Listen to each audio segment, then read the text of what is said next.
Un saludo muy cariñoso en este día 29 de junio, la fiesta de San Pedro y de San Pablo, grandes apóstoles.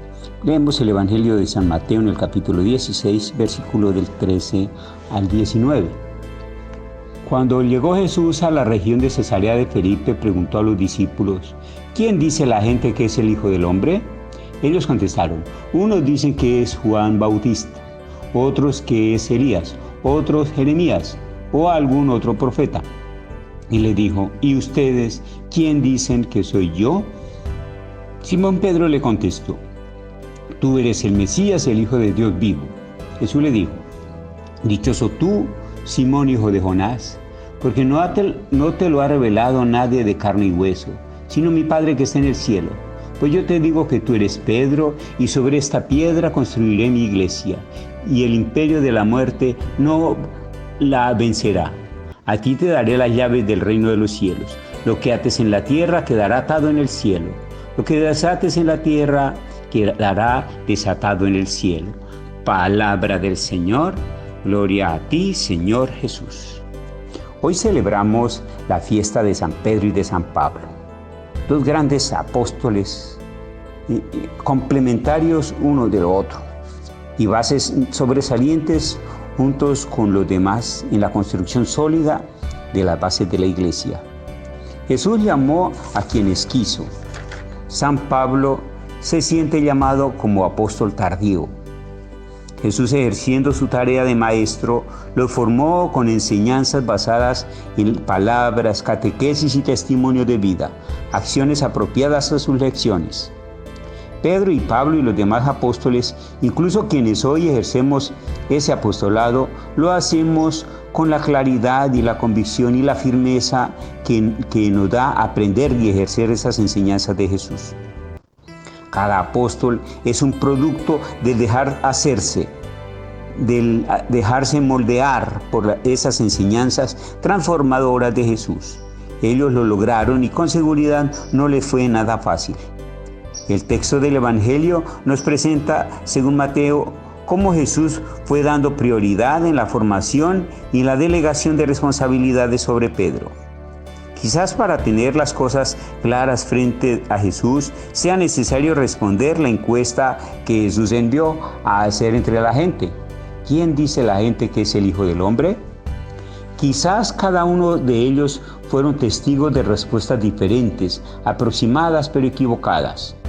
La gente, aunque estuvieron de forma indeterminada en algunos eventos masivos de Jesús, no alcanzaron a conocerlo en toda su dimensión de Dios.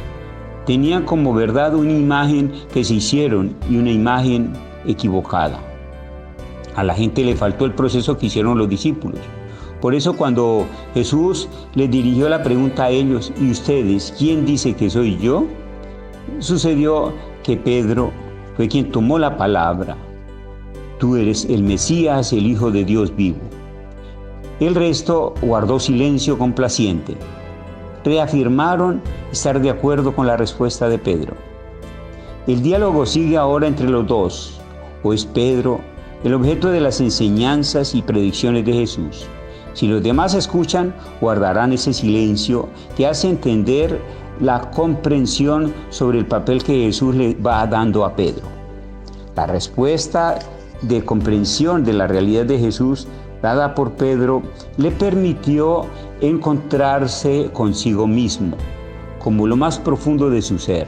Dichoso tú, porque vas permitiendo que el Padre actúe en ti, vaya poniendo en ti el verdadero conocimiento de Jesús. Dichoso tú, que al ser dóciles de las revelaciones del Padre encuentras identidad en ti mismo y descubres tu misión: ser piedra, ser base para una construcción sólida.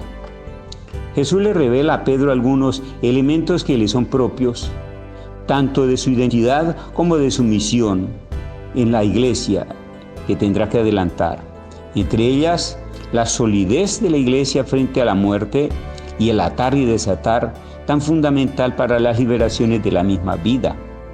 Así como Pedro, avanzando en ese conocimiento de Jesús, fue encontrando su identidad, se confrontó a sí mismo desde el amor de Dios, fue reconociendo su misión a desarrollar en la tierra y las acciones propias de esa misión. Cada uno de los demás discípulos fueron haciendo su propio proceso personal de acuerdo a la claridad de la imagen que de Jesús iban teniendo en sus vidas.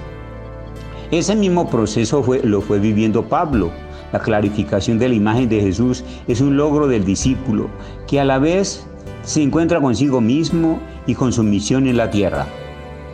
Que el mismo testimonio de los apóstoles, que su proceso formativo y transformador nos ayuda a dar también esos pasos, que clarificando la imagen de Jesús mediante el estudio que hacemos de Él mismo, nos ayuda a encontrarnos con nosotros mismos y con la tarea que hoy Él nos encomienda. Gloria al Padre, al Hijo y al Espíritu Santo, como era en un principio, ahora y siempre, por los siglos de los siglos. Amén. Oh Santa Teresita, patrona nuestra, enséñanos el caminito de tu infancia espiritual. La bendición de Dios, que es Padre, Hijo y Espíritu Santo, descienda sobre ustedes y los acompañe siempre. Amén. Muchas gracias por la atención prestada.